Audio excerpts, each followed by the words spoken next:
I guess we'll go ahead and kick it off tonight. So we're having a panel discussion tonight about remote product development, surviving and thriving. And so we have a panel of local design leaders here to tell you about their experiences in the time of COVID, how we're all coping, getting through it. So first up, we have Stephanie Mencarelli. She's a senior design director at Walmart Labs, where she spends her days inspiring her teams to push the boundaries of what is possible to innovate for millions of Walmart customers. Previously, Stephanie lived and worked in Stockholm, Sweden, at the Spotify headquarters. There, she led a team that delivered a multitude of delightful experiences to music and podcast listeners around the world. Stephanie's background in advertising makes her passionate about storytelling, strategy, and answering the question, so what? Stephanie focuses on helping her team make the complex simple, consider real-world implications with service design, and believes every designer needs to wear a business hat. When she's not at work, you can find Stephanie outside hiking or playing tennis and then making an elaborate meal at home. Chris Gielow has a record of establishing and leading product design teams in San Diego, including at Care Fusion, the Active Network, and now American Specialty Health. Along the way, he became an Intuit Innovation Catalyst, ACM Scholar, and recently UX Speakeasy board member. His passions are advocacy, mentorship, house music, and designing what's next. Chris lives in Carlsbad with his wife and daughter. Christopher Konrad's passion is making technology fit comfortably into people's lives. He created Konrad+King, an experience design company, to humanize customer experience, data intelligence, mixed reality, and transportation. It's a champion fitness buff. They have been fortunate to design for Microsoft, Intuit, BMC Software, HP, AppDynamics, BD, Qualcomm, and others. He created and directed the design strategy and research practice at Artifact. Prior to consulting, he was the manager of design research for TurboTax at Intuit. His career began at Microsoft working in the applications division. He held the position of manager within the Office Design Group, responsible for providing customer insight and design direction for Microsoft Office for Windows and Mac. He became interested in engineering products for people while studying applied engineering psychology at the University of Illinois and working at the Human Perception and Performance Laboratory at the Beckman Institute. I'm just reading what he sent me, by the way, so I this is just page one. You can go on to page two. Page two now. Yeah. Oh, sorry, I didn't click see all. All right. As a customer experience leader, Kavita Appachu has worked at the forefront of applying lean innovation and elevating the practice of customer-centric collaboration to drive organizational innovation at companies including Intuit, Cox Automotive Media, AARP, and Roche. She is passionate about unlocking the entrepreneurial spirit of organizations by coaching them to embrace change, understand the importance of risk-taking, and create solutions that transform the way we think and shape the way we live. All right, so I get the award for the shortest one. So. Yeah. All right, so welcome to all of our panelists. I'm gonna kick it off with a few questions that have come in from some of the participants, as well as some of the things we came up with. But if you in the audience have any questions, feel free to go ahead and type those in the chat. We'll be monitoring those, and we will, bring those up as well. All right, so let me bring up the questions. All right. So first question, can you share with us an anecdote of something that happened when the lockdown started that was either surprising or funny? And I guess, Chris, why don't you kick it off? Chris Gielow. Thanks. So, one thing that happened, actually, it's perfectly represented behind me in my virtual backdrop, because in my first year at American Specialty Health, one of my biggest passions was updating our work environments for design, more active furniture. Worked for months with interior designers, got the funding, hundreds of thousands of dollars in funding, all this implemented, took about 6 months. All of this is installed. COVID happens, and now we're all working from home. permanently. My company has gone permanently working from home. So all of that stuff behind me is now just virtual, literally just virtual. So we will not get to enjoy it. It is probably collecting dust as I speak in Sereno Valley. Unexpected, but that happens, right? That happens in design. Yeah. Anyone else? I can go just because maybe there's some people who joined early where I was like, oh, I have a story about my dog for this question. So my dog was in here earlier. She jumped up on me. So I had a one-on-one with one of my directs, and we were having, one of those like really hard conversations, right? It was like a very intense one-on-one. And my dog is, roughly 1 year old. She's a rescue, but she's still like pretty misbehaved now that I'm home all the time and not paying attention to her. So she just decides to, right over here, drop 2 huge deuces. And I normally have a background on. And so I'm sitting there with my director. I'm like, yeah, trying to have this conversation. And it's just like the smell is growing. And I'm like, oh man, I need to deal with this. It was like one of those moments where like, you should not leave. It's heated. You should never do that. So I was like, I'm sorry, 1 second. And I turned off my video, went away. I'm sure my direct was thinking like, oh man, did I just upset her so much that she just off her video and what's going on? And the horrible faces she's making. Well, I had a poker face on. So I came back, and it's one of those moments where I think through all of this and working remote is how much do you bring your full self, right? Like we keep bring your full self, right? And in that moment, I was like, you know what? I'm just going to tell him that my dog just pooped and I have to deal with it. Like, yeah. And, if anything, it kind of alleviated some of the situation because it was like, shit happens, man. Like literally and figuratively. So yeah, it was kind of one of those weird happy accidents. I don't know. Maybe my dog was like, this room is tense. I need to break up this tension. It all worked out in the end though. That's interesting, right? The good thing is, in this virtual world, your direct wasn't able to, there are some blessings. For me, it's so I host a podcast called Shift. And with that, when everything happened, so there's 2 things we decided to do. I'm a co-host, so I co-hosted with my partner, Mike Kendall. And when all this happened, we decided we needed to focus on really talking to people who are driving change in these uncertain times. And we made it very informal video on Zoom, right? Zoom had become a verb. And we would tell our guests, hey, it's absolutely fine. It's very casual. If your kid walks in or your pet walks in, that's what we're going for, because that's the reality. And so we are interviewing this person who works in healthcare and in the R&D department of organization of a very, of a multinational healthcare company. And the kid walks in and he's like, hi, okay, hi, So we go, okay, what does your dad do? He goes, I have no idea what he does, but I think he's a test monkey.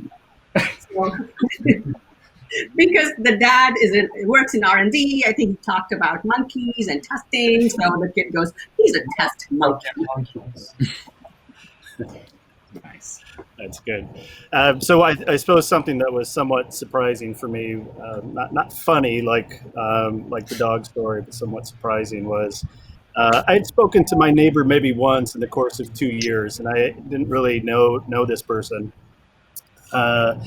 And then when the lockdown happened, I actually spoke to him maybe almost once a day or once every other day. And it was really nice just to get to know him. And it turns out there's 7, in my family, we sort of shared little life stories. Like in my family, there's 7 kids. And in his family, there's 10 kids. And as it turns out, we're actually brothers. And so it was just nice to meet someone who I had never known before, who was also related to me. Nice. That last part was untrue. First part's good. So that was yeah, so Ben has told us you're drunk already, which I suspected. All right. So how quick was the transition with your company to all remote collaboration? And then what has your company or have you done to facilitate that shift? Anyone can pick someone? Stephanie. Okay, I'll go. Yeah, so for the most part, even within my own team, we were fairly distributed as it is, but we still had, some main offices, right? Some main hubs, and then a few folks who were completely remote. However, at the time, I was heading up the grocery side of the business, and my team was really responsible for all of the rapid response kind of features that we shipped really in record time, like days, which is kind of unheard of for a Fortune 1 fairly slow company, right? So I think if anything, it would be a call to arms for myself and my team to make a huge impact for folks who just needed to get their groceries and not want to go inside a store, right? Like get them pickup or delivery. And we had these huge swaths of new customers, right, who have never used online grocery before, and a whole suite of features that we needed to deliver for them. So really, it instantly happened overnight and in a huge way. And, I'm really, really proud of all the amazing things that my team accomplished in that short time. We did things such as at-risk pickup times. So if you were a first responder or someone just who generally had health concerns and didn't want to be around so many other people, from unattended delivery, so groceries could just be left at your door, which was previously like unheard of at Walmart because there's just such a huge risk to that, right? Like leaving fresh and frozen things on your doorstep. Lots of legalese behind it. It seems like a simple UX, but it's actually quite complicated.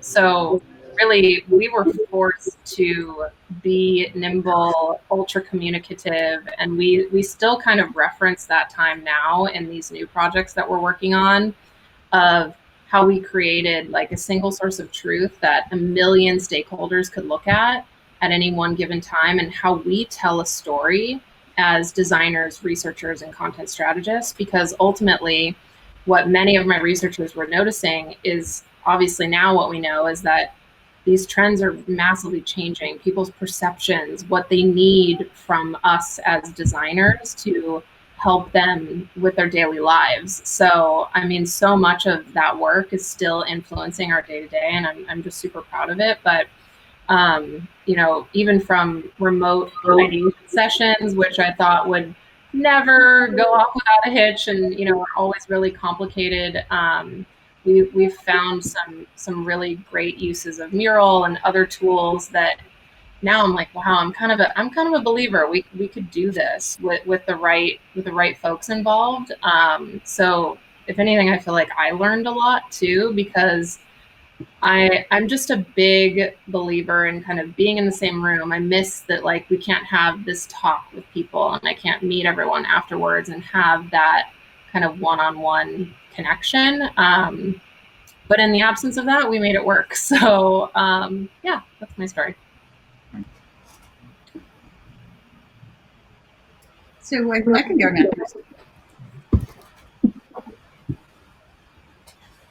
So we for us, I can hear. Is anyone else trying to talk? Okay. No. Okay. So I work for a company called an innovation transformation company called Moves the Needle, and we are a fully remote company. So for us, it wasn't so much how do we work together. We were like, oh, been there, done that, when we would see all these Zoom pictures, people struggling on LinkedIn going, yes, we did it. And we're like, yeah, we've done it before. I think our bigger challenge was because we are a consulting company, and so how do you work with your clients remotely? And typically our model is that, and we coach, we don't do the work. So for organizations, and so our model is that you go on site, kick things off, and then you come back and you work remotely, then you go back on site, and then, so it's sort of one of those back and forth. And the challenge was, how do we now do all that stuff that we had been doing on site with these clients? And as luck would have it, we had this big project with about 70 people across, 20 different countries and time zones that we were supposed to actually all meet in Europe to kick it off. And of course, the borders closed, so we couldn't go.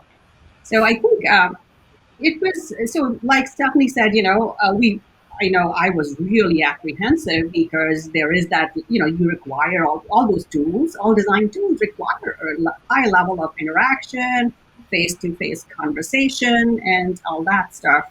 And so we actually were able to pull it off. We kept hoping that after the next 30 days, the borders would open up and we'd be able to travel. But we ended up doing the entire engagement remotely.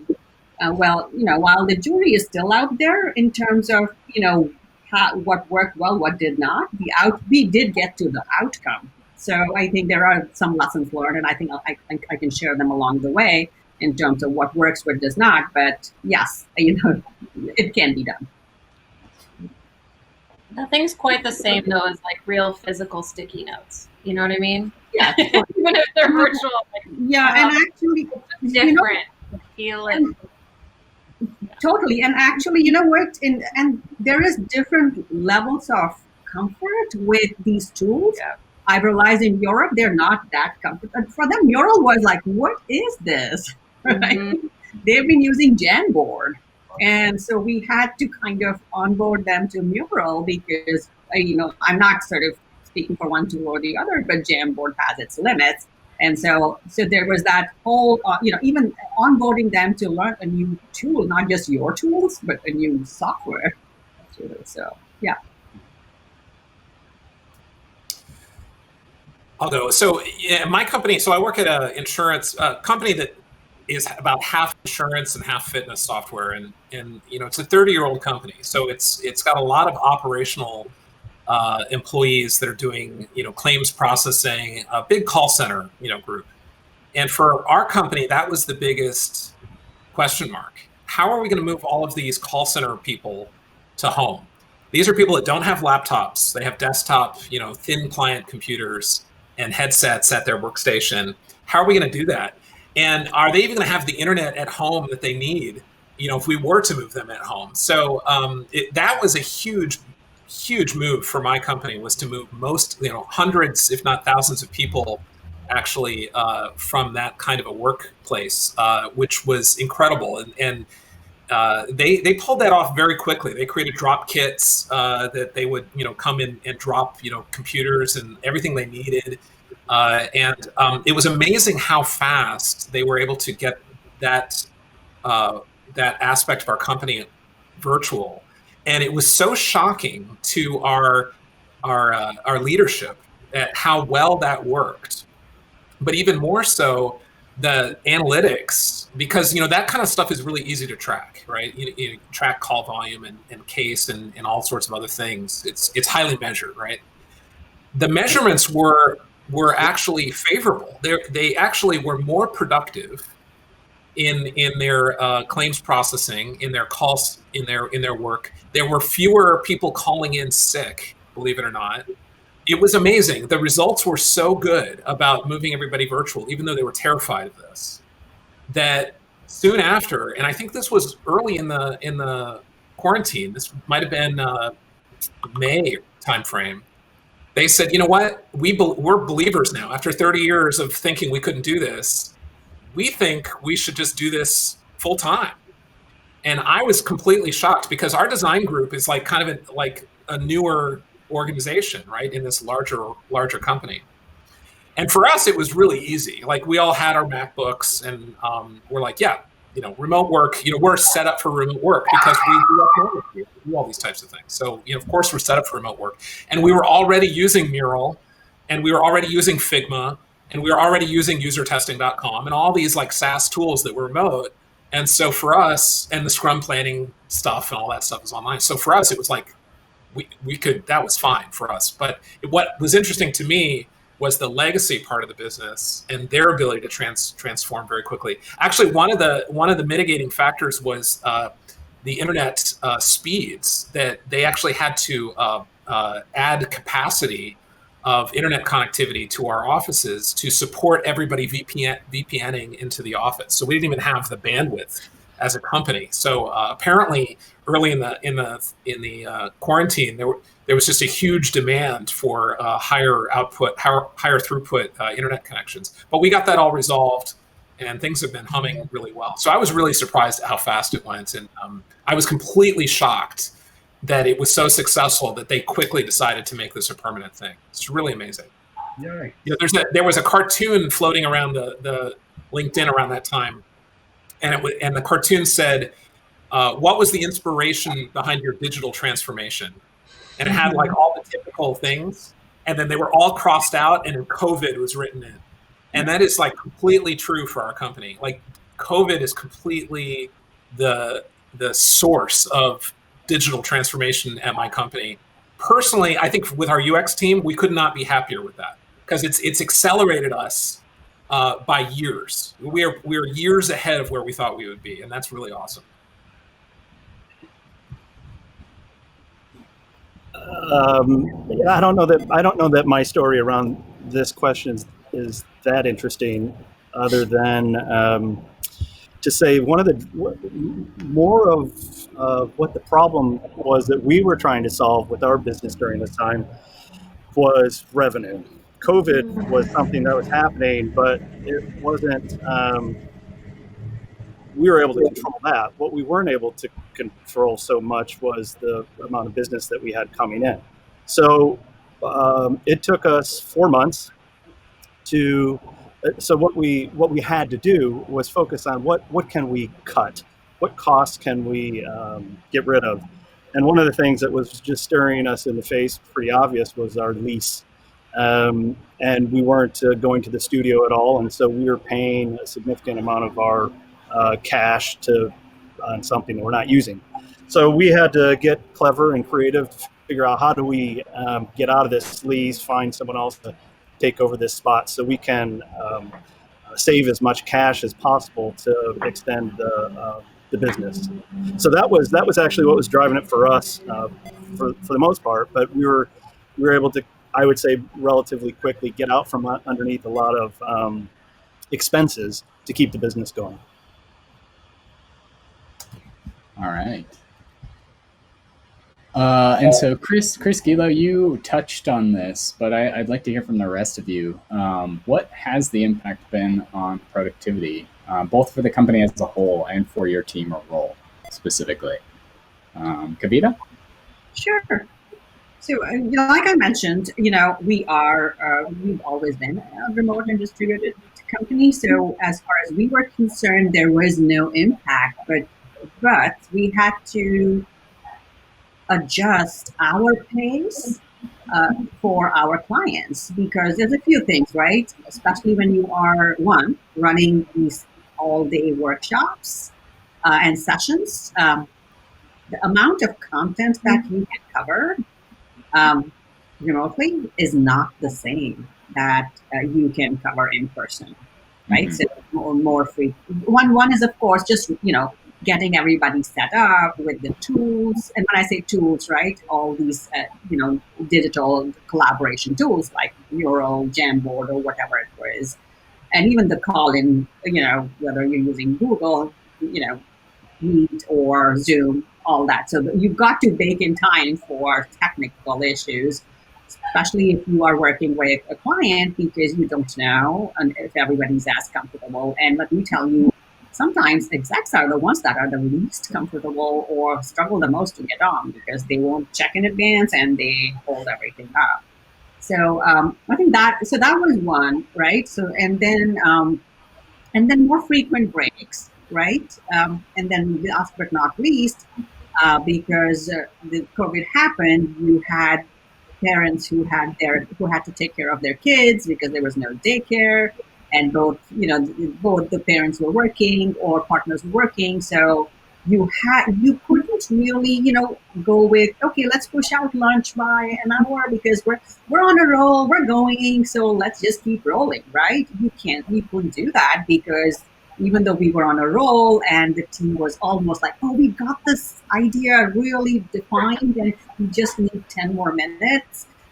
You're like, okay, my kid needs lunch too, so you had to take a break. So I think those are some of the things that we had to really adjust to very quickly because people stressed out if the kid was hungry and you were planning to continue work with him. Yeah. Yeah, I can add on to that. I also feel like in some ways we should have started out this entire talk with like, it's more than just COVID, right? Like there is way more going on in the world, whether it be us as a country finally like reckoning with some of the social injustice that has been happening for many years, or I don't know, the entire world, like California, Washington burning. I think the Canadian government came out with a statement when COVID first hit that we are not working from home, we are working from home during a pandemic. And that always really sat with me, and it continues to as a manager and a leader.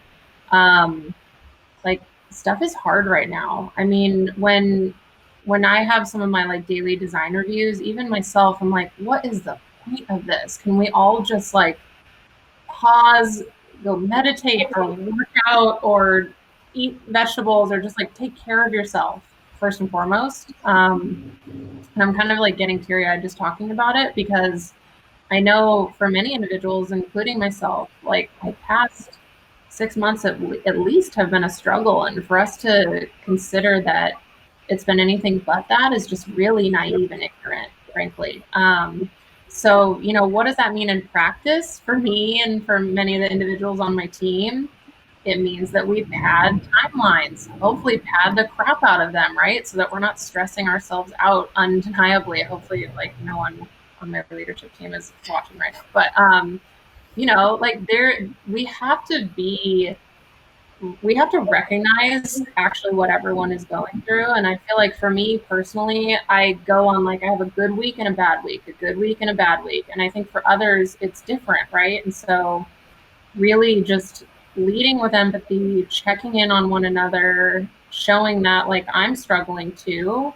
I've found at least a little bit of success in because we still, especially as a business at Walmart, we have a lot to do right now. We have a lot to do for the benefit of our customers as well. So it's like this weird conundrum where there's more work than ever to be done, but we all personally are struggling. And so how do you remedy that?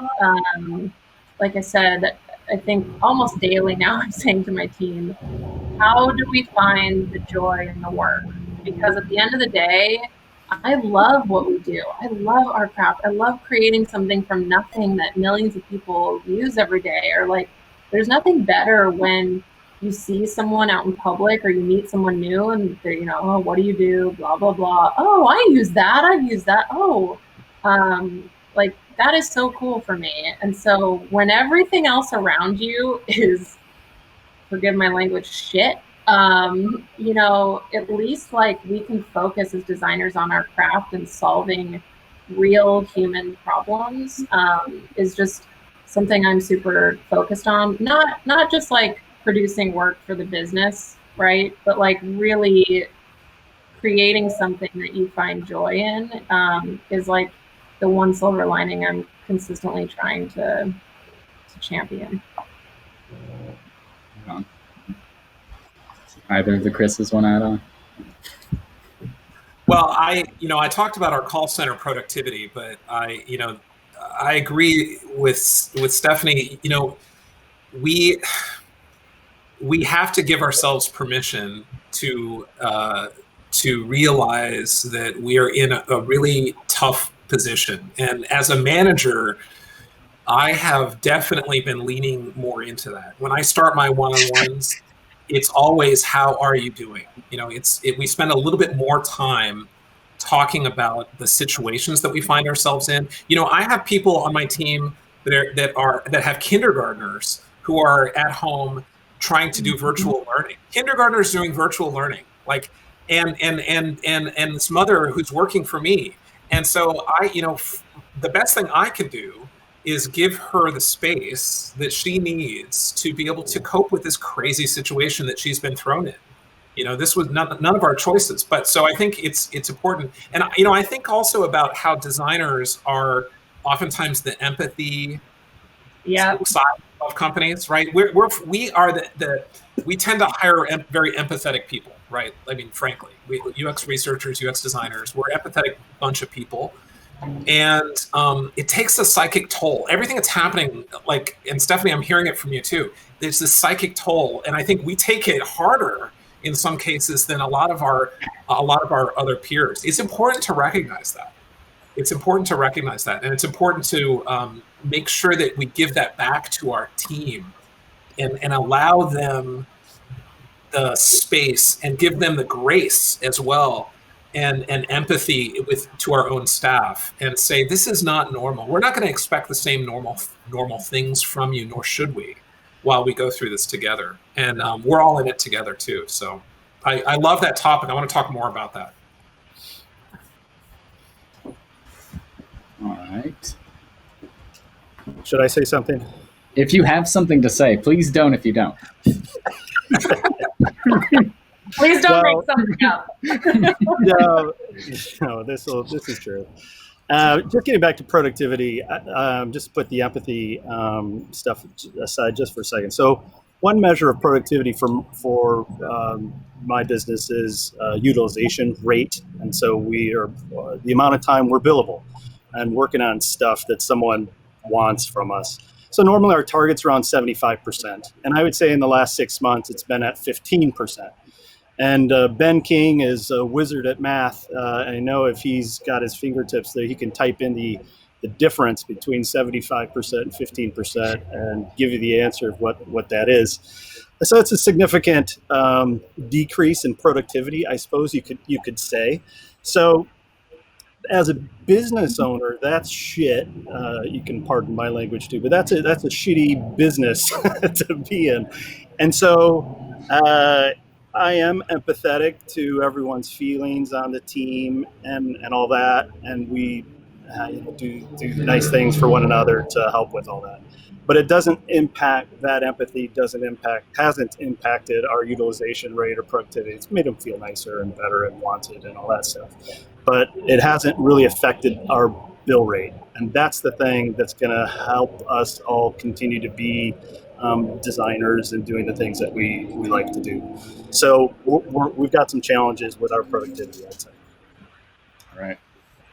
Yeah, I think, can I just build on that, Adam, or you want to? Absolutely. It's a different question, but it's sort of a segue into that, as the thing is that I'm not sure if you guys heard this, but, when COVID happened, everyone panicked, right? And everybody's like, okay, we're hunkering down, right? And budgets are tight. There were, there were a lot of layoffs, or someone, very unfortunate people had lost their jobs. And I think I'm thinking to myself, okay, yes, the financial situation is what it is, but given the level of uncertainty, right?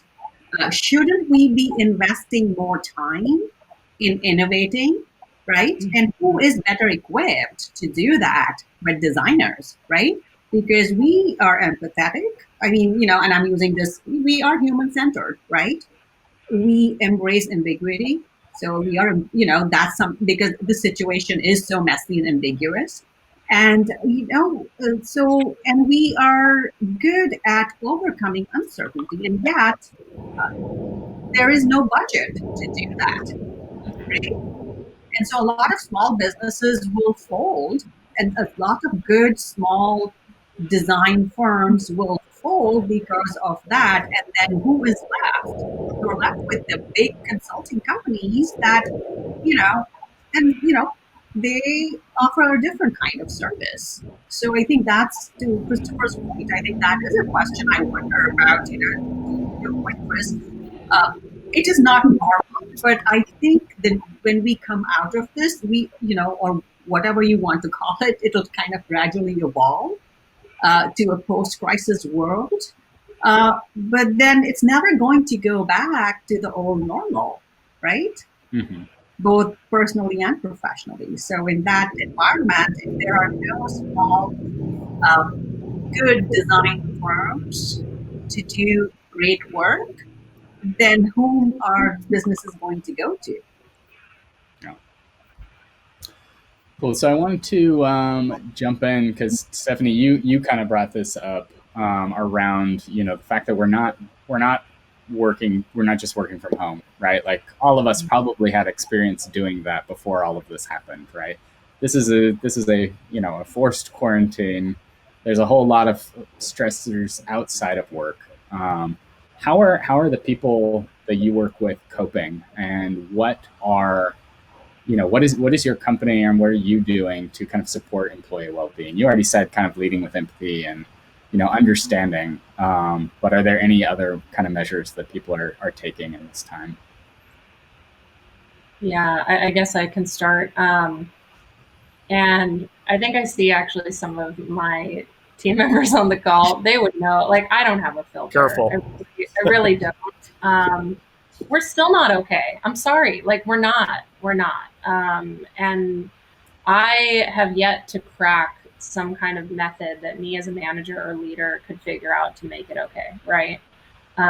So I guess I just want to start with that. Like, I think we need to get much more comfortable with not being okay, and having it be okay that you're not okay, right? But in general, I think for me and others, say like I just took a week on vacation. I went to Sedona. It was amazing. I wasn't in front of a screen. Like hallelujah. But then when you come back, there's no like office scenario where you bring back treats and you talk and you kind of get, especially for me, you get a read of the room, right? There's so much in like being a manager and a leader in an office with folks that are on your team. Like I can feel the energy sometimes. I can see what's going on, and then I know who to talk to and what to poke into.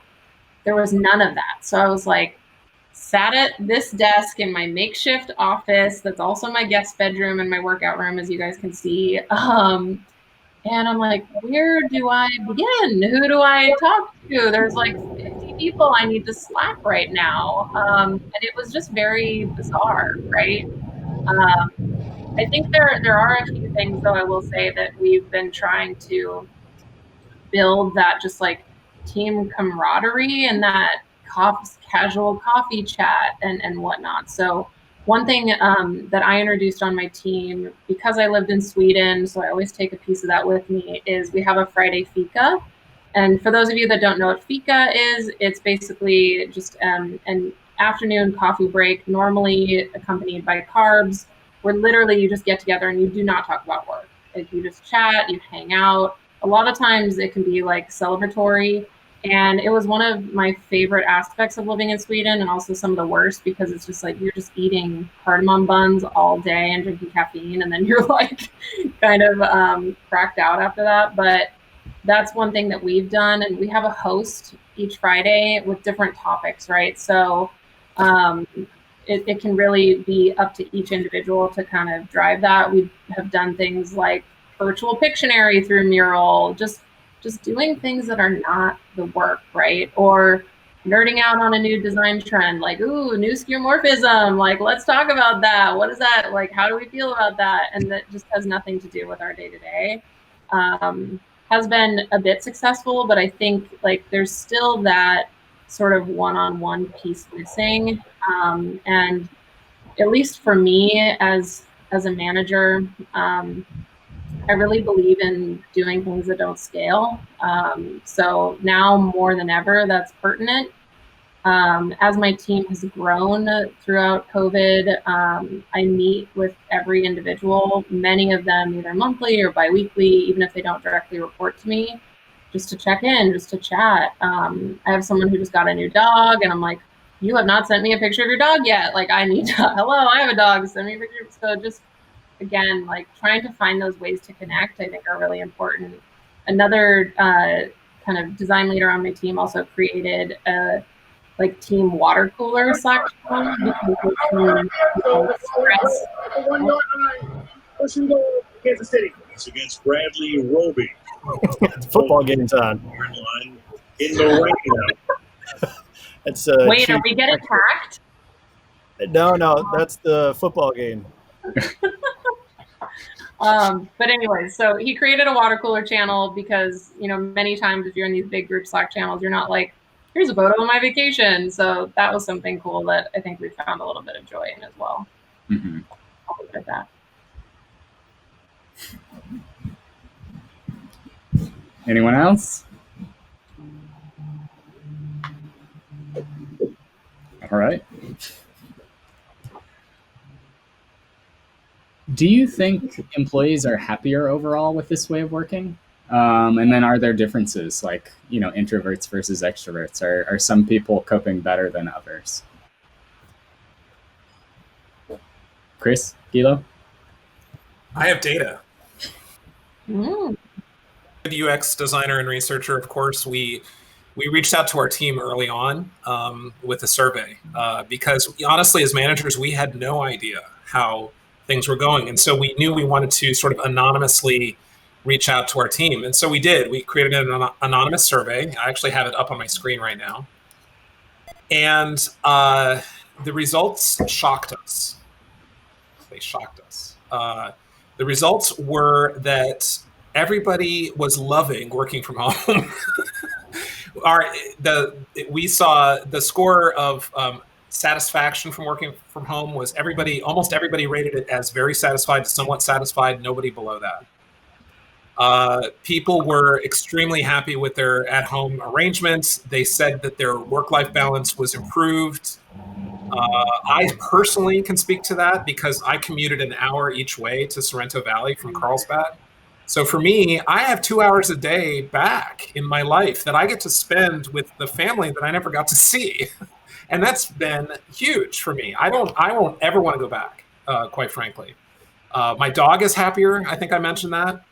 But we were really surprised at how positively, the staff was reacting to work from home. And I've seen other articles on this too, that developers also, from some other survey I saw, 53% of developers, according to this other survey, were saying that they were happier in quarantine than they were before. So it's really interesting. I think there's a certain type of work class in dev work and design where, it works really well to some degree. Now, there are shortcomings, not everything's rosy. People are tense and stressed and fearful. People are worried about their jobs. They're worried about their loved ones. They are juggling things that they didn't have to juggle before. There's just all this psychic pressure and tension on us all. And of course, that's the anxiety part. And so that's the tough part. But the work from home thing, it really surprises how positive it was. The trick for us is we have to stay in touch with our team. And we have to measure this constantly, right? So we're a couple months into this. It's time to kind of survey the team again. So I'll hand it to somebody else that's had other experience. Yeah, I just wanted to touch because a couple of people did ask if you only had surveyed once. So it sounds like that was an initial survey. Probably time to check. That's the beginning. Yeah. Okay. Yeah. I will say that we have a pretty close relationship. Our design team, we have a daily scrum, much like Stephanie was talking about having those regular cadence where you meet with your team. We have a daily morning scrum where we all get together, and we're kind of upping the time that we spend with each other. That's that time saved. We're kind of putting it back into one-on-one and team time, and so you get a sense for how people are doing. And I would say that it's positive that things are working out really well, and that people are generally pretty happy with the work situation. Mm-hmm. Interesting, unexpected again. Yeah, I think I saw somebody's comment. So there's pros and cons, right? There is no silver bullet or not everything is rosy. I think, when we work with our clients and at least once our team, one of the things that everyone loved was no commute. I think part of it is that initial thing about no commute where everyone was so happy. But then I think screen fatigue is real, right? And I'm seeing that even though I've worked remotely, but now it's like everything is remote, so you have absolutely no opportunity to meet anybody, whether it's your clients or your coworkers, and it gets old very quickly, right? And I think that's the one being one of the biggest disadvantages of this. Basically, I mean, at this point, initially, I don't know if you guys remember, everyone was even socializing on Zoom, and I'm at a point like, okay, no socializing on Zoom. If I see one more social invite on Zoom, I'm just kind of going to through. So I think there is something to be said about we are all social beings at the end of the day, and I think it's been the hard. Well, for introverts, to your point, Adam, I've seen, and I think we did a little bit of sort of with our clients, kind of trying to understand people's work styles, and it's interesting for introverts. It's been good, right? And one of our guys was like, "Hey, my office is just around the block, but I just love not," and he said this, "I just love not having to wear pants, so I'm not going to the office." Okay, well, there were others who would, actually show, and this was in Switzerland, so it wasn't, they're they don't have such strict certificates in place, and so they would just drive up and get to the office. They have this restriction about 5 people in a room maximum. So they would just show up and they would go, you know what, I just cannot work remotely. I need to have people with me and we're going to feed off each other's and other people's energy. So I really needed to be there in person. So I think that's the challenge, right? Or if you're an introvert, there's some goodness here. If you're an extrovert, I'm sure you're miserable.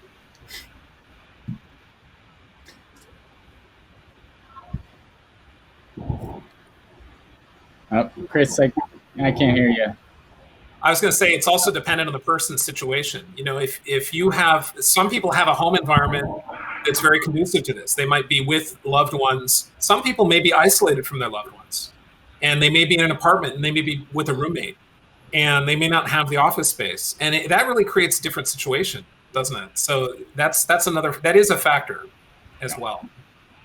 I was working with people in Spain, and in Spain they have smaller homes, and both the husband and wife were working, and it was, you could tell it was really hard for them, right? And they had kids at home too, and so it was tough. So to your point, yes, there are going to be challenges, right? So this is one of the questions that's come up in the chat from a couple of people, and I actually had it on my list as well. And it's really, do you foresee any lasting changes to the design space or the product development space? That could be, the environment, innovation, communication, production, et cetera, due to, the shift that we've had this, this pilot period essentially for how this could work. So what do you think is gonna stay the way it is now, and what do you think is gonna snap back when the world gets more right, even if it's not perfect? I'll lead with maybe a lasting change. I think potentially if a team and a business can function and perform at the level that they achieve or they want to achieve, then people can potentially work wherever they want, wherever the team, whether it's big or small, kind of agrees to. And so I think there may be more if this works well, and there's some companies or jobs where it makes more sense. And doesn't work well. It doesn't work well just for the individual and their preferences, but it works well for the team, works well for the business. Then why not? Let's try it out, and hopefully the right tools and technology can be there to support how we want to work. So I think that's possible. Yeah, I can chime in. I think there's two really interesting things that I've been following. I believe it was McKinsey report or article that came out that during the past couple months, the actual output of what many organizations are accomplishing is very tactical, and we're missing all of the strategy. by being remote. It's just we're remote, we're working, in silos, pick a thing off the docket and finish it. And there's not this like overarching strategy that happens. I'm also, I really love to nerd out on any kind of study and any kind of book. And there really is something to the casual desk side chat, the coffee chat, the overhearing someone that truly leads to innovation. I can definitely say that at my time at Spotify, our hack weeks were a huge part of our culture. And I've checked in with some of my former colleagues there, and that innovative spirit is just not there, right? It's I'm at home alone. There is something to be said about that creative spark. And I think in hearing many of you talk about the success that you've had in this time, I feel the same way when my team was my team, but there's been so many changes since COVID for myself personally that now I have tons of new designers that I'm working with, and we've shifted and changed. And I don't have that foundation to rely on. It's perfect when you've worked with someone face to face, right? I think we're gonna enter, and I'm seeing it in the chat, and I completely agree with some of these folks typing in that we're gonna have this like hybrid model, right? Where you're going to go into an office for collaboration, for strategy, for innovation, where you need to come together. You have that energy, that human energy. And I'm pretty hippity dippity, so excuse me if I like go down this rabbit hole too much, but I really believe in that. But it doesn't mean that we won't then go away and be remote and get into tactics of bringing that vision, bringing that strategy and that innovation to life.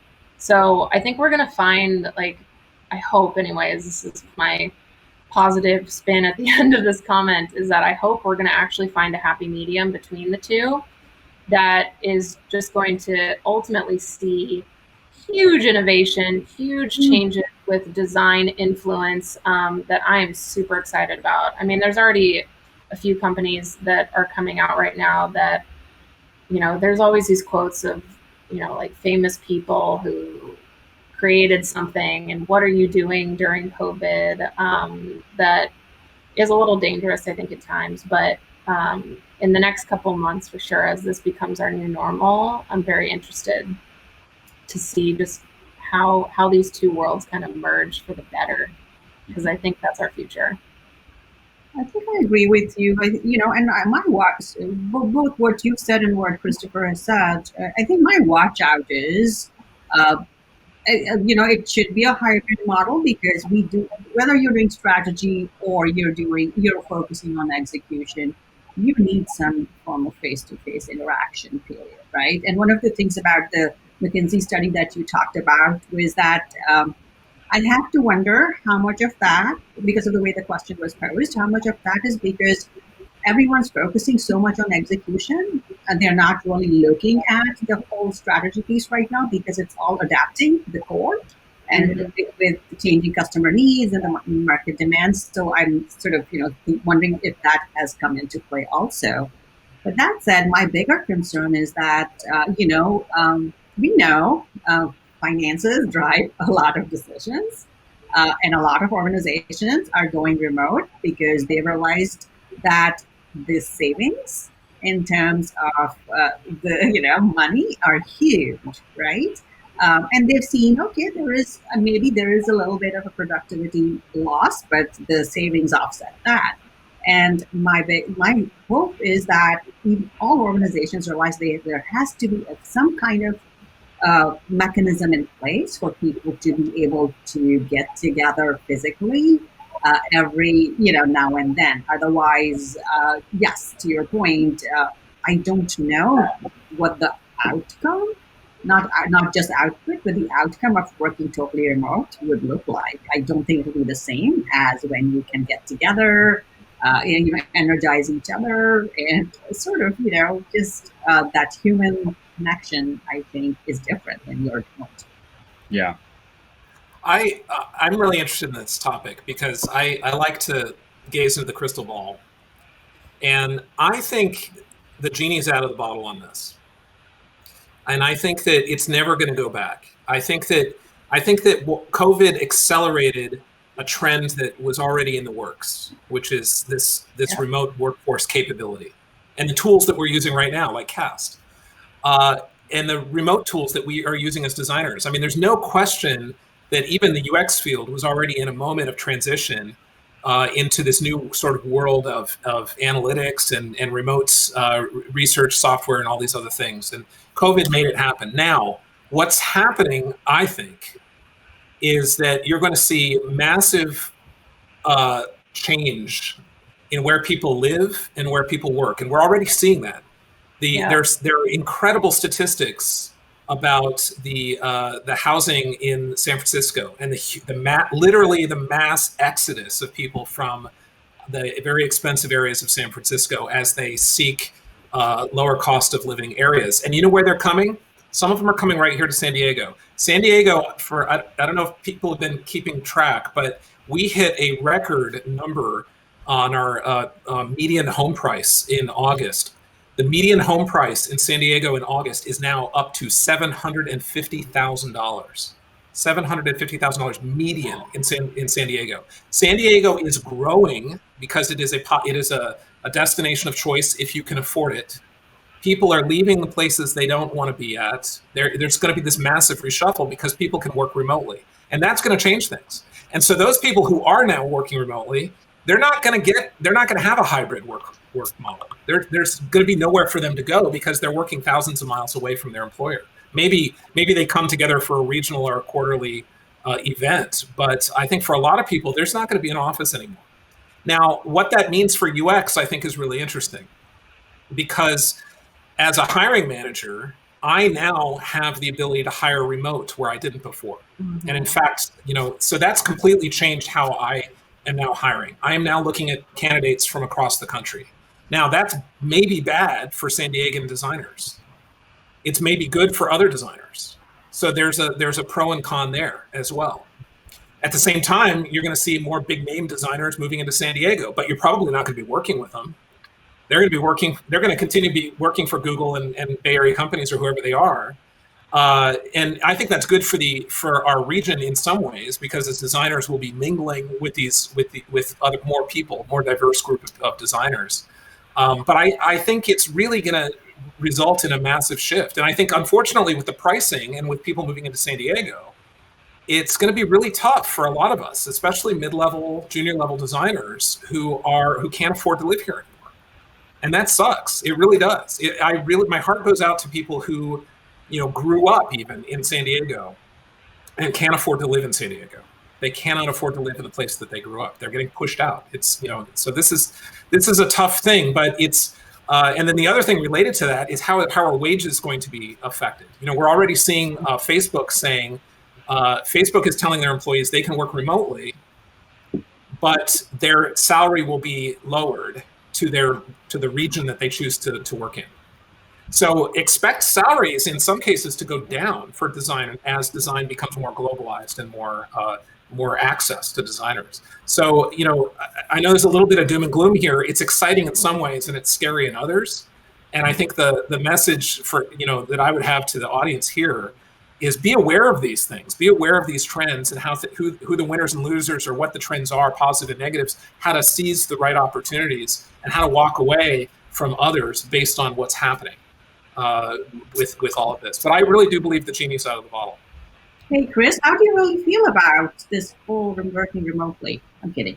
I agree with you. I think it's a new era. It's a new era. Yeah, I agree with you. I think where I differ is that I'm not saying that you go back to the old model at all, right? Because that's never going to happen. But my bigger concern is that we, as a company that is distributed, we know how this model works. We don't have an office, but we still make it a point to meet, right? And I think that's what I'm pointing to. And yes. So my bigger concern is if the cost savings become huge, and a lot of organizations will not do that. And so I think it's not having an office in a physical space where people can come to. It's more, different things will work for different organizations, and each one needs to decide what works for them. as long as there is an operating mechanism in place for people to be able to get together and budget does not come in the way, right? I think that's the bigger watch out that I have. Yeah.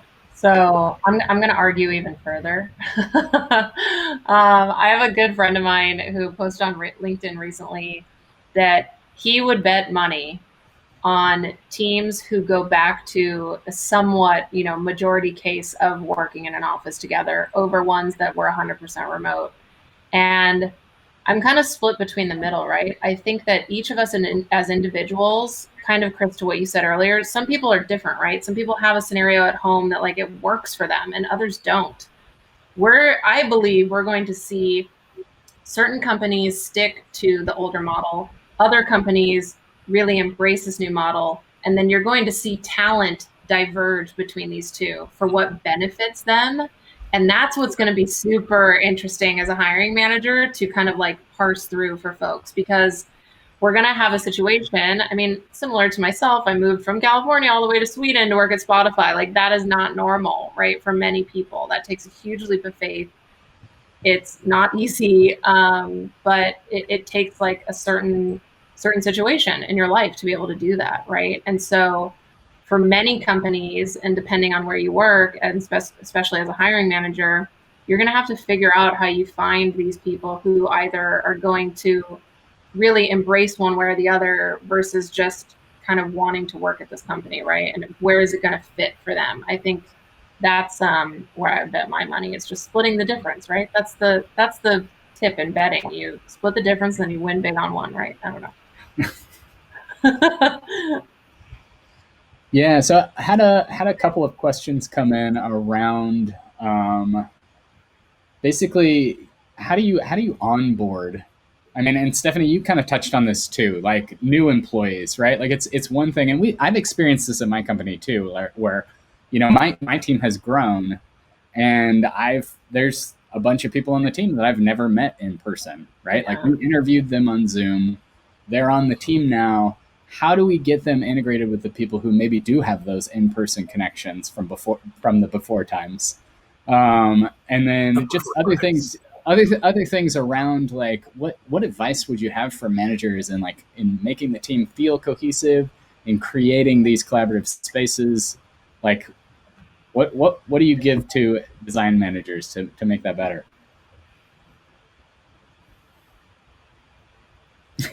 Let's take that one. I want to say one thing. I had some remote designers already that I took on, and they are happier than ever because they're like, we were always remote, and they live in a different state, and suddenly the company is now more remote friendly, and we feel more connected to all of you than we ever have because you all have come to us and embraced this technology and created these mechanisms and these types of things. So from their perspective, it's actually improved for them. Which I thought was kind of interesting. But onboarding is still kind of a challenge. We actually had one of our UX researchers work on a welcome kit, and they actually applied it on me when I joined the company a year and a half ago. I was one of their beta, and so they had my whole desk set up in this little box with all the swag in it, a little welcome card, and all the signatures, and lots of really neat little touches like that. And I think it was so cool that they did that. And now we're just taking that model and we're turning it into a drop kit. And so the drop kit is going to have slightly different things in it that are a little bit sort of like home related type things that make you feel anchored as part of a team. But, having like a little framed picture of the team that you can put on your desk, little things like that, right? Little like thinking differently about the kit that you would give people in that onboarding experience. You can't go out to lunch with them like you would normally do, so you have to find ways around that, and you have to do virtual types of things. But it is so important to bring them in and make sure that they get just as much exposure as everybody else does to this medium. Who else wants to share?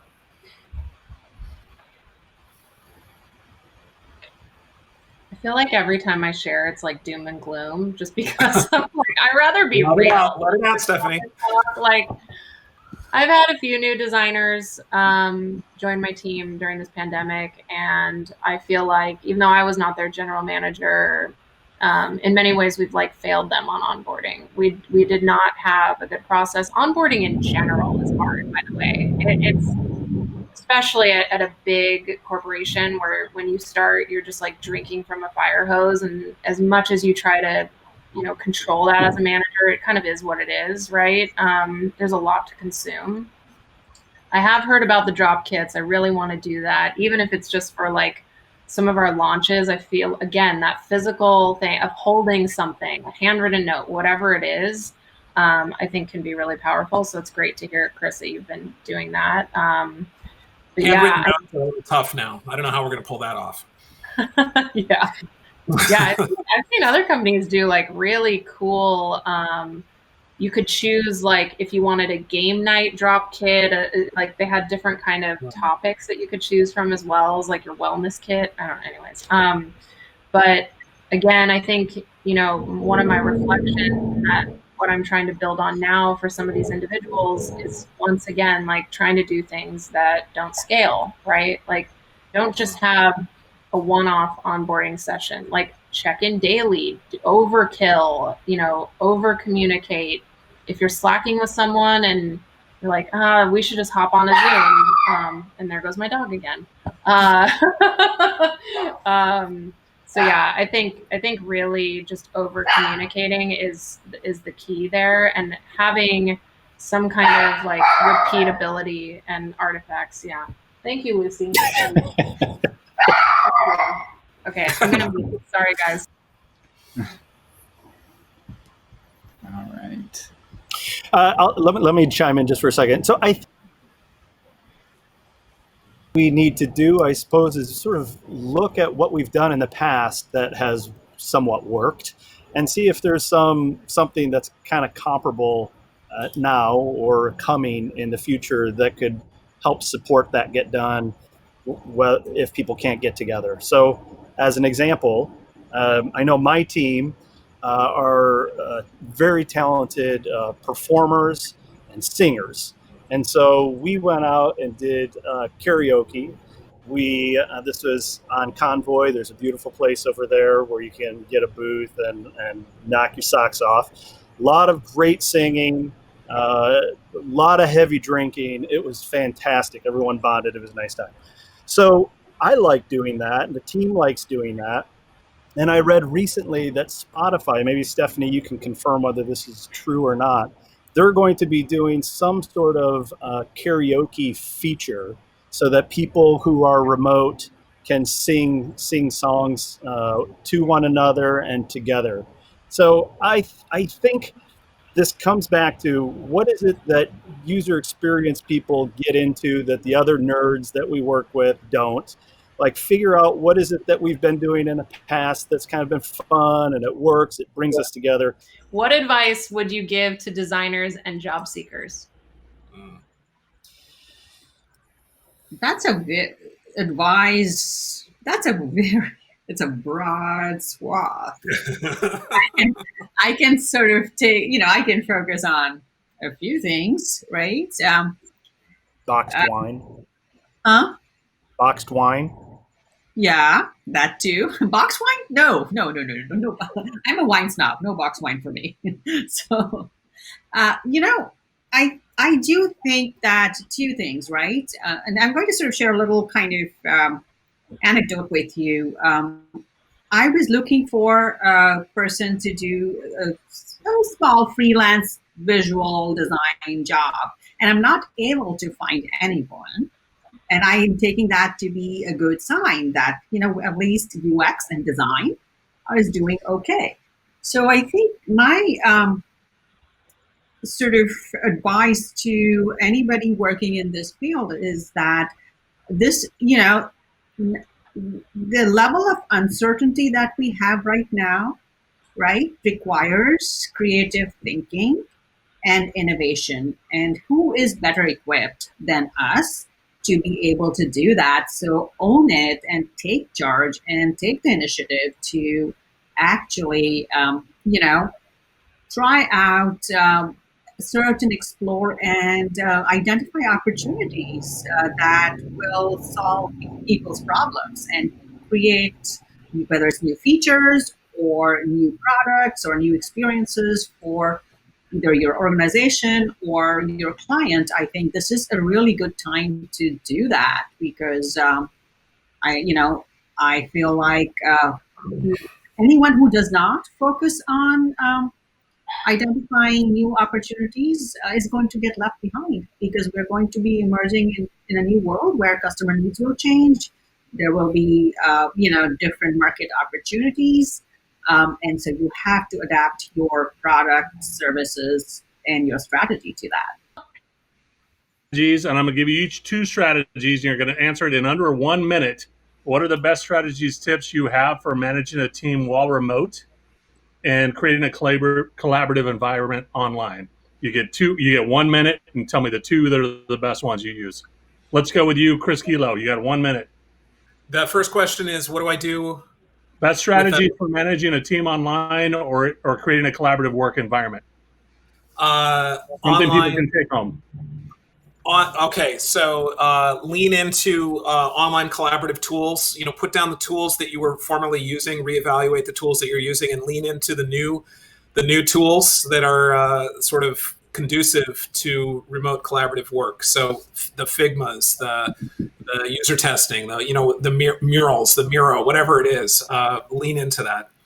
Meet frequently. Do Scrum. Do a Scrum with your design team if you're not doing that already. I know your design teams are used to doing Scrums with their dev teams. Start doing Scrums with your design teams as a way to connect with everybody on a daily basis. 15 minutes, half an hour, all you need. It's really nice to connect with each other. It doesn't have to be every day. It could be every other day. So, and then the other question? That's a minute. Done. Next. Who wants to go next? I can go. That's cool. Okay, there you go. Okay. The first and foremost, especially as a manager or leader, block off time in your calendar so that you can have unscheduled Zooms with your people. And that means you're slacking with folks, you're emailing, and you're like, hey, you know what? Let's just hop on a Zoom and talk about this instead. I think the unscheduled meetings are prime. Secondarily, communication. And I know this might sound cliche, but I'll give you a specific example. Something that we do in my team is that, if your kids are going to school or you need to make them lunch, or I need to go take my psycho dog out, whatever it might be, right? Like life happens, and it's really about just put a message on Slack. Like, I'm out until I'll be back at 2 p.m. How do you set those expectations? And also in turn, how do you find, like, where we're all different, right? Some of us are highly functioning in the morning, others late at night. Find your like monk mode, as I like to call it, where you block off that time, you close your Slack, and you focus. You get into your groove as a designer. I think is also ultra important during these like always on times. Was that under a minute? Perfect. You just hit a minute. That was perfect. You timed it well. Christopher, what are the best strategies for managing a team while remote or creating a collaborative environment in remote spaces? Yeah, so I think the team needs to get really clear on what are they trying to improve, or another way to put that is what's the problem we're trying to solve. And so there can be a number of meetings and meeting formats or papers or discussions that need to take place to get really clear on what it is that you're trying to make better. If you don't do that, everyone's running around doing the wrong things. And then as a team, collectively come together and say, here's what we need to bring to solve that and to work together effectively and to have a nice time in our life and all that jazz. So again, this is maybe a team, a bit of an individual and a team effort to say, how do we want to work on this and achieve that goal, solve that problem. Cool. Kavita, 1 minute. Sure. So I think the first thing is focus on outcomes, not output. And by that, I mean, be very clear on if you're doing research, it's not like I'm going to be interviewing 15 people. It's like my outcome is I'm going to have insights that will help you define feature X, right? Especially since you're not working face to face. So be very clear on, when you sort of define the work, decide based on your definition of done should be outcomes. Second is make sure that you are meeting every day, connecting every day for at least 10, 15 minutes to, over communicate and make sure everyone is doing what they're supposed to, and there are no blockers. Most importantly, there are no blockers, and call out the blockers, right? I think one of the things that when you're working remotely doesn't happen is that you don't get to see why people are blocked, and so people need to call those out so that you can move. And the third thing is really meet for just, having icebreakers or just games and stuff, right? Simple things, because one of the things that I've noticed— You are 15 seconds over, and so we're going to stop it there. Lovely. Ben, can you tell us about where you're sitting? Do you have a tiki room, tiki bar? I mean, I'm sorry. Or may not. That is not the question right now. Yeah, he does. He does. That's not a fake background either. We want to do beautiful. Awesome. There's a question that came out earlier. Hey, it's better in person. I'm moderating, not you guys. Shut the hell up. Okay, wait. So the next question is around strategy. I don't think you're timing me right, but that's okay. I have a timer right here. You just you're a you say lovely things. You got to speed it up a little. That's all. How do you come up with new ideas for products? How do you keep the product moving, especially in the environment where if you don't keep moving, you're going to fall behind? How do you deal with remote product strategy? We'll start with you, Kavita. This is what you focus on. 1 minute, starting now. You deal with the remote product strategy no differently from the way you do, when you're in person. It's just that you use digital tools, right? And so you have your water cooler meetings, you have your in-person meetings, and you make sure you are doing your one-on-ones with people as well as getting together as a team. I wouldn't do anything differently, right? Just using digital tools, that's all. Okay. Well, give me some of those tools. You got some time left, so give me some of the tools you use. There's Mural, there's Jamboard, there's, so it's a combination of all those, right? So your tools are in Mural, you use Slack and WhatsApp and Google Chat for talking. So those side conversations where you can't have, one-on-ones in a big group, you do via chat. So I think there are ways around that, and at least that's what we've been doing, and it's been working. Okay, cool. Who wants to go next on that one? I can go, and I'm going to build on what Kavita said because I liked her answer and I thought it was very good. So I think some of the things that can happen when you're defining a strategy or a plan for the product, trying to create maybe a vision for where this thing's going to go, is you can actually do kind of a mixed methods type of technique, even in a brainstorming session, let's say. So there may be, I've seen some of our designers use digital sketching tools and then post their digital sketches to some common place for them to be shared. Other people can sketch on a piece of paper and hold that piece of paper up in a meeting space and talk about it, digitize it, and put it someplace later. So I'm building on what Kavita's saying, the same methods and same tools for thinking about the plans of the future products. They're out there, and we just got to find them and fine tune them, find better ones. And that's how we're going to create and continue to create good product strategies and plans. You had 7 seconds left, but I'm going to go ahead and use those 7 seconds moving on. Thank you. Who wants to go next? Let's go back to the question on how do you keep remote product strategy going? How do you focus on the future of your company and your product?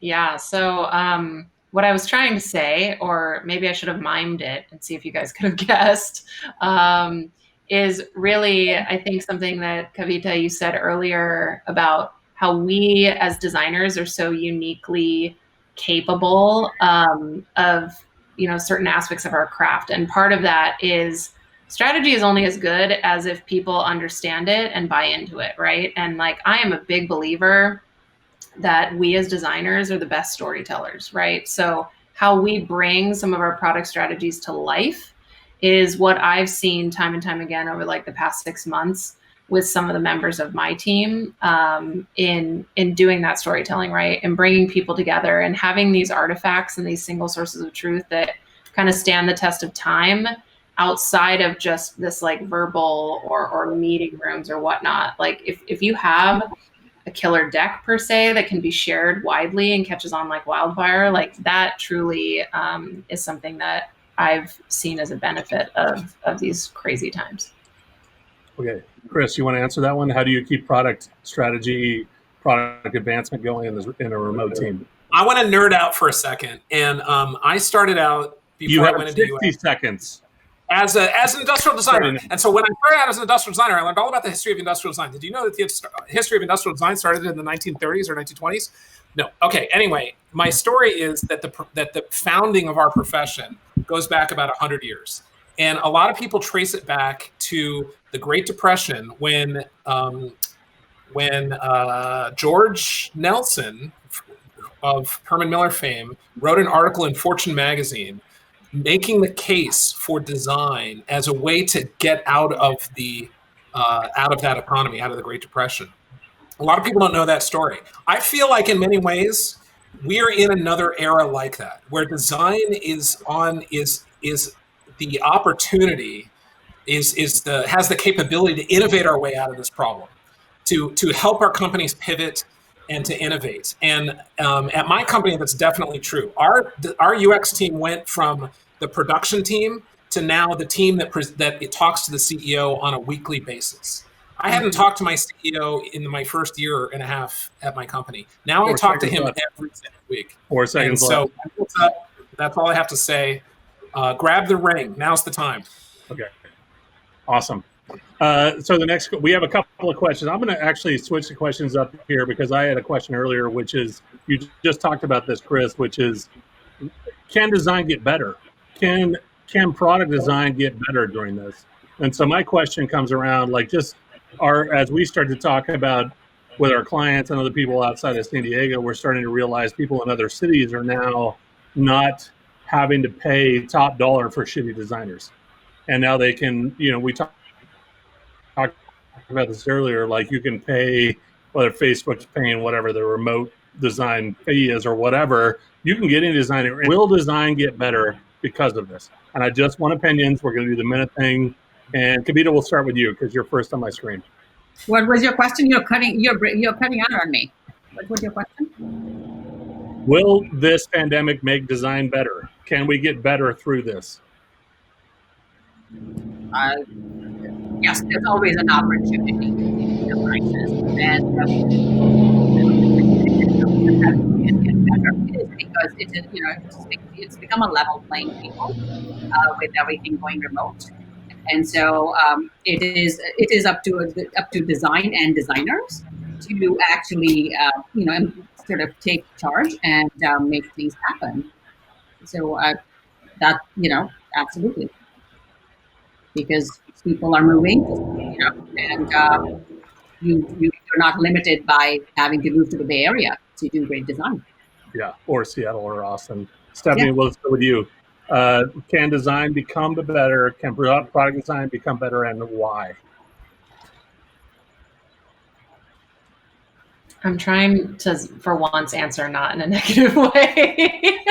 You can answer negative. I want your opinion. I don't know. So I want you to answer. If you feel that's no, then answer negatively. I would like to hear that. It's 2020. Everything's shit. It's okay to say. Yeah, like everything's shit. I don't know. I mean, if we as designers could just make it the tiniest bit of impact in our daily lives, like that'll be a win. Who cares about getting better? Like, let's just stay sane. Let's keep on keeping on.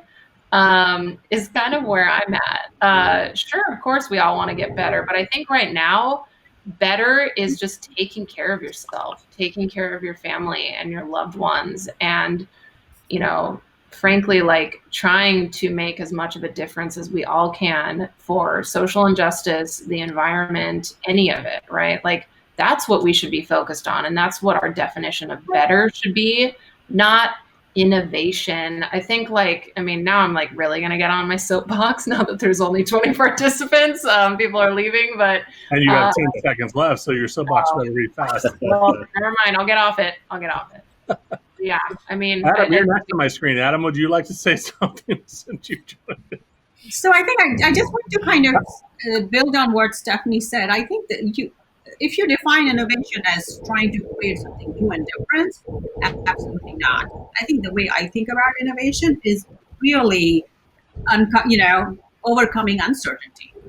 That is what innovation is about, and that's where the opportunity lies for us as designers. Yeah, I don't know that I was necessarily talking about that. It's more along the lines of like, will we come out of this better? And I think these are fair. We can say no, we can say yes. I think these are all fair statements. Christopher, let's go with you. I'm going to say no. I don't. As a profession, or the products and services are going to be dramatically better in 12 months, 24 months. I don't see it happening. And my reason for that is I think a lot of the companies, that bigger enterprisey kind of companies, there's some who I think are competing, maybe the likes of Zoom and all these collaboration things, companies who, there's a real demand on their services. So there's a lot of innovation and change there, maybe in shopping for stuff, maybe the Walmarts, Amazons, maybe there's a lot of great design and innovation pressure on that. But a lot of other companies are going to just fucking hold back. They're going to keep their cash tight. They're going to lay off people left and right. And they're going to play it safe. And I don't think we're going to see great products in that space in the next 12, 24 months. That's my opinion. Chris, what do you think? Not a fortune teller, though. Yeah, that's horrifying, but also I tend to agree. Companies like Amazon, who are the huge winners in this pandemic, are just going to gobble it all up, aren't they? And that really kind of does suck. However, I will say, designers, from a design perspective, why are we here? We're here to make the world a better place. Does the world need to be made a better place? Yes or no? Do we have a job ahead of us? Yes or no? Yes, now more than ever, Chris. Mic drop. Now more than ever.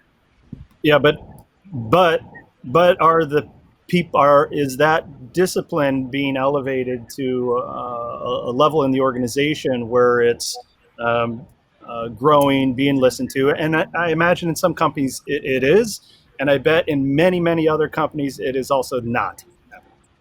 I think that's a different question. So yes, you're absolutely right on that front, right? So there's different aspects to this. And that part, you're probably right. But the other part is this whole kind of becoming remote and virtual makes design a level playing field for. And so in the past, others felt they had to go to these hubs to excel because the opportunities were only there. Now don't have, they don't have that constraint.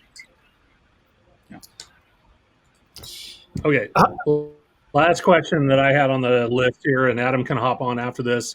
So this question is about onboarding, and I see this with a lot of companies. I see it with my wife's company. There are people now that have only existed remotely. They've now been hired and are working remotely. What can you pass on to the people listening, the 23 people or whatever they're listening now? What skill can you say to make that onboarding process better for those people that you're now hiring remotely, and you probably will be for the next 6 months? Chris, we'll start with you. What skill do they need? No, what can you say if they're a hiring manager and they're trying to onboard people? What's the best thing you can do in the next? You're starting to hire people that will never see you for the next 6 months, right? So what's the best thing you can tell them to do? Whether it's a skill. Well, I'm a hiring manager. So you're saying, what should I tell myself what to should you do? tell yourself, your other selves? Yes. Yeah. I'm personally excited by the opportunity to be able to hire remote people, and I feel like I'm learning. I'm learning how to do this. At first, I was terrified. I was terrified of all this. I didn't want to do WebEx and stuff and Zoom meetings with people. And, it's gotten better as I've gotten used to it. So, I'm learning. I want to be as empathetic as possible. I want to form a relationship, a meaningful relationship with people. I want it to be more than just work, and get to know people. And yeah. Okay, Kavita, what do you got? I think so a few things, actually. One is, more frequent check-ins, right, with the person, because you're not, I'm sure it's very overwhelming working remotely when you don't know anybody. Second, get them a buddy, right, so that you're not the only person they feel like and if you're not available, then they're like, oh, what do I do? And last but not least, whatever tool you use, Slack or chat or whatever, right? Make sure that you give them permission to reach out to you, and whenever they need to, if anything they need, right? So that they are not hesitating. So I think those are the three things that are super critical as a manager, and apart from making them feel comfortable and introducing them to your team. Cool. Stephanie, I think you said you have hired people remotely, right? So what are you talking about these days with them? Like, what's working with them? Yeah, I'm like, I could have sworn we already answered this question, so I'm trying to think of a different answer. Okay. We can also skip you if you'd like. Yeah, like buddy system +1 to the buddy system. Okay, cool. Christopher. I'm going to talk about the values of the culture. I'm going to talk about it, and I'm going to discuss it, and I'm going to listen to what the new hires have to say about it too. So we're at a high level, kind of on the same page around what we care about as a company to help new employees make decisions that are in line with the purpose and the company culture and values. Adam, do you have anything to add? I'm going to hand it over to you because I've done my work, and it seems like you're back now. No, I do not have anything to add, and I just wanted to thank all of the panelists for your time and your insights and wisdom, and thanks to the attendees as well for coming.